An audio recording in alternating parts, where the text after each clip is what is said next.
নতুন করে আলোচনায় সাবেক আইনমন্ত্রী আনিসুল হকের ঘনিষ্ঠ বান্ধবী তৌফিকা করিম। আনিসুল হক আইনমন্ত্রী হওয়ার পর গত 10 বছরে এই নারী আইন মন্ত্রণালয় ঘিরে তৈরি করেন তার সাম্রাজ্য। আর নিয়োগ বাণিজ্য, রায় বদল থেকে শুরু করে নানা অনিয়ম দুর্নীতির মাধ্যমে হাজার কোটি টাকার মালিক হয়েছেন বলে অভিযোগ রয়েছে। প্রবল গণ আন্দোলনের মধ্যে গত 5 আগস্ট ক্ষমতাচ্যুত হয় আওয়ামী লীগ সরকার। গেল জানুয়ারিতে টানা চতুর্থবারের মতো ক্ষমতায় আসা প্রধানমন্ত্রী শেখ হাসিনার পতন হয়। 2014 সালে ব্রাহ্মণবাড়িয়ার 4 আসনে এমপি হওয়ার পর ওইবারই আইনমন্ত্রী হন আনিসুল হক। এরপর থেকে তিনি আইনমন্ত্রীর পদে ছিলেন। গত মঙ্গলবার রাতে আনিসুল হক গ্রেপ্তার হওয়ার পর নতুন করে আলোচনায় এসেছে তার ঘনিষ্ঠ বান্ধবী তৌফিকা করিম।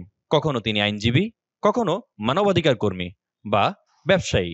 এমনকি আনিসুল হকের মালিকানাধীন সিটিজেন ব্যাংকের বর্তমান চেয়ারম্যানও এই নারী। আওয়ামী লীগ সরকারের সময় অনুমোদন পাওয়া ব্যাংকটির প্রতিষ্ঠাকালীন চেয়ারম্যান ছিলেন আনিসুল হকের মা প্রয়াত জাহানারা হক। অনুসন্ধানে জানা গেছে আনিসুল হকের উপর বান্ধবী তৌফিকার প্রভাব এতটাই ছিল যে আইন মন্ত্রণালয়ের অনেক সিদ্ধান্ত আসতো তার কথায়। তার ফোনে পাল্টে যেত মামলার রায়। বড় অঙ্কের টাকার বিনিময়ে জামিন অযোগ্য ব্যক্তির জামিনও হতো তার কথায়। আদালতের একটি সূত্র জানায়, আনিসুল তৌফিকা জুটি গত 10 বছরে অবৈধভাবে বিপুল পরিমাণ টাকা কানাডা সহ আরো অনেক দেশে পাচার করেছে। উল্লেখ্য যে তৌফিকার ছেলে থাকেন কানাডায়। এছাড়াও পাচারের অর্থ দুবাই এবং মালয়েশিয়ায় সেকেন্ড হোম হিসেবে কয়েকটি বাড়ি করেছে তৌফিকা আনিসুল চক্র। অভিযোগ রয়েছে, প্রতি জেলায় চিফ জুডিশিয়াল ম্যাজিস্ট্রেট এবং জেলা জজ নিয়োগ থেকে শুরু করে সাব রেজিস্ট্রার নিয়োগ বদলি করে হাজার কোটি টাকার অবৈধ অর্জন করেছে এই জুটি।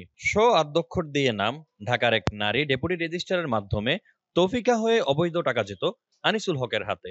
কাউসার আহমেদ, নতুন সময়, ঢাকা।